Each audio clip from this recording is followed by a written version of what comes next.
Welcome to another session as we look at matters emotional intelligence and matters temperaments. I am Charity Kirigo Kagwaini. Always a great joy to come to us and share my thoughts. That is, has been my mantra while doing these sessions. Let's talk about anger. Charity, somebody will often tell me, I have an issue with anger. What do I do? Now, anger is a common thing, and everyone, gets angry at one point or another. But the people who have a tendency or are actually struggling with, anger controls their life, anger controls, how they behave, how they respond to their loved ones, how they respond to their environment. It is this monster, it's this big thing that this person cannot seem to just have under control, and it is driving them crazy. So if you have an issue with anger, come on here and let's have this conversation. And one of the things that I hold is that we are living in a very artificial world, where artificial intelligence seems to answer questions to just about everything. But when it comes to temperaments and when it comes to emotional intelligence and when it comes to self-awareness, AI cannot help you. It will suggest certain things, but it goes beyond just knowing what to do. It goes beyond knowing. It goes to the place where you have to take particular action. So let's get to, how do I address anger? That person that struggles with anger and is asking, how do I address this issue of anger?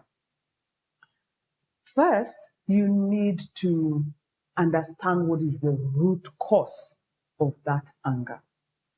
Many times, there are certain things that make somebody become angry. Of course, there is a day-to-day issues that will spark here and there and will cause you to feel uneasy or to feel upset, and that is normal. But here I'm talking about where anger is controlling you. So if you need to deal with anger, where anger is like a stronghold in your life, there are certain things that you need to be aware of. Number one, you need to understand what is the root cause of that anger. And there are several things that could be the root cause of that anger that you are dealing with, or that is overtaking you. Number one, childhood traumas. You went through a childhood experience, a pain that was so intense. You went through a molestation, for example, or you had parents that were extremely harsh, or something, or somebody said something when you were a child, and it was such a painful thing to you, and you kept it inside, and you have never had to deal with this issue, and perhaps no one even knows about it. It's your little thing that is hidden right there, but you have grown with it, but yet it is a wound that is still very raw. And every time the environment presents something that triggers that pain or that causes that pain, you feel pain, and the way you respond to that is anger. Let me give you a story. One time I was coaching and I was helping a young man who was about 27, 28 then, just figure out what was the problem with his life. His parents are the ones who had brought him for coaching. And for the first 3-4 sessions, I just couldn't figure out what was the issue, because I touched on every aspect of his life, but still we were not getting to the core of the issue. And this young man came from a very wealthy family.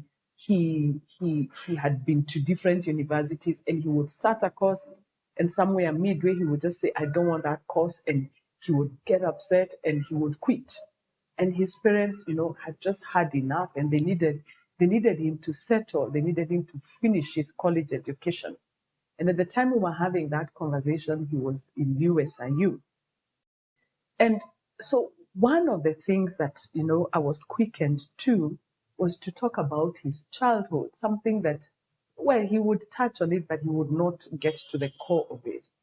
And so I told him to tell me about his childhood. And for 2 days, we went, for 2 sessions, we went around the issue of his childhood. And I began to ask, some of those powerful questions we ask in coaching.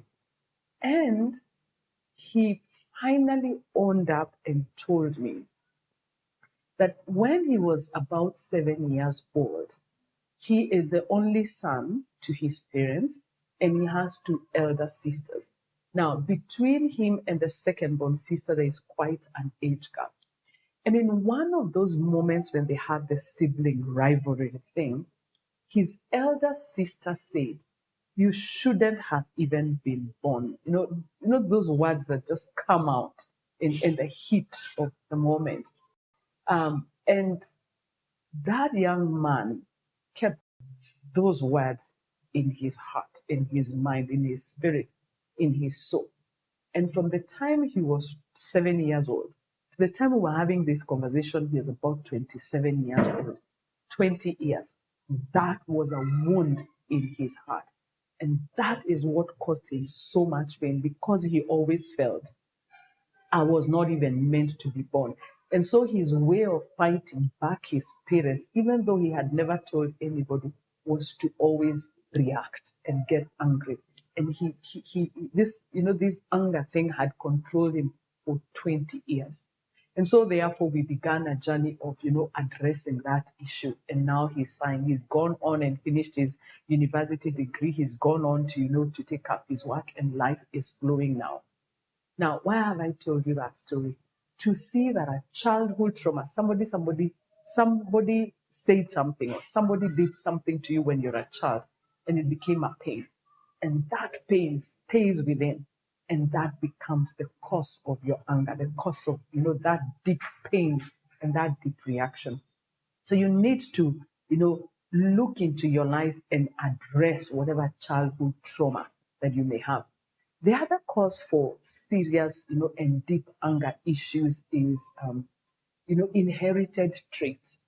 When I began this conversation on temperaments, I said that we are formed from 6 people: our parents and our grandparents from either side. So you will find perhaps that you inherited a trait from one of these people. Also, you may have inherited it as a trait from perhaps somebody that you were named after. And that reminds us that temperaments, are genetically passed. And so in their extremes, they are passed on to us from one generation to another. But then there is another aspect of inheritance. There is the spiritual aspect of life. Life is spiritual.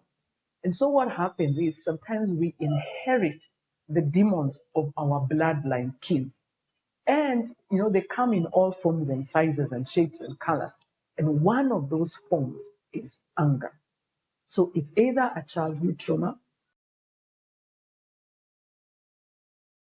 So it's either a childhood trauma or an inherited trait. The third reason why you are probably having such issues with anger is you are hiding something. Something that you did or something that you are doing. And you do not want anybody to figure it out or to know about it. So your way of covering it up is you get angry. Every time somebody seems to come near that issue or seems to want to, discover something about that issue, your defense mechanism is anger. So it's either a childhood trauma, it's either an inherited trait, an inherited spiritual trait from one of your bloodline kings, or you're hiding something. And of course, like I said, we have the usual, pressures of life. And those ordinarily will not cause such sparks of anger. But if, there are issues that you're not addressing in your day-to-day life, and they mount up, they can also become a real cause for anger. So, how do you deal with anger if you're struggling with such issues of deep anger? Number one, come to a place where you acknowledge and understand and know the cause of that anger. You just have to come to the place where you say, this thing is enslaving me. You come to that reality, because for as long as you live in denial, you will not be able to handle it. But when you come to the place where you say, this thing is enslaving me and I need to overcome it, then you begin your journey to healing and becoming emotionally intelligent. Remember that I said emotional intelligence is where you actually experience an emotion, but that emotion does not overrun you. You're able to keep it under control. You're able to have self-control. And therefore, the emotion does not drive you, but you drive the emotion. You determine how you feel and to what extremes. So I say that first things first, understand and come to the realization that this thing is enslaving me. Number two, address the root cause. If it's a childhood trauma, get a coach, get somebody that will take you through the journey of discovering that childhood trauma, talking about it, but also healing and overcoming that childhood trauma. So that even if you have a scar in your heart, on that issue, but it will be a healed scar. It will not be a scar that causes anger and that causes pain over and over again. And of course, you also need to get to a place where you allow God to help you with this, issue, especially when it's a spiritual matter. Life is spiritual, and in our own capacity, we do not have, the strength or the capacity to overcome some of these spiritual things. We need the strength of God. We need the strength of one who is greater and higher than us, who understands even what we do not see, in the physical, who is spirit, and that is God. So as you journey on with your coach, as you journey on with your therapist, you also have to get to a place where you allow God to help you to deal with that pain, if it's a trauma, or to overcome, this spiritual thing that seems to have a grip on you. And then, of course, on an ordinary basis, there are simple things that you can do to just practice the art of, living above your emotions. When you are faced or when you're in a situation where there is that is provoking you, the easiest way is calm yourself down and then just gracefully, step out of that environment, take a walk, and when you are calm, come back and address the issue. And what happens is, as you learn the art of, mastering your emotions, over time you will discover that you are able to subdue that anger. Because every time you're in an environment that is toxic, that is provoking, you gracefully, not in a not in a bitter way or in an angered way, gracefully. Just tell yourself, I will gracefully walk out of this thing. And you walk out of that environment, go into an environment that calms you down. And when you're calm, when you return, you will discover, oh, this anger doesn't really have to have control over my life. And over time, with more and more practice, and of course, with the help of your therapist, with the help of a good coach, and with the help of God, you will get to the place where you're able to overcome that anger. And while you will get angry here and there, but it will be in a subdued way and in a tempered way, and then you will live a free life from anger. Now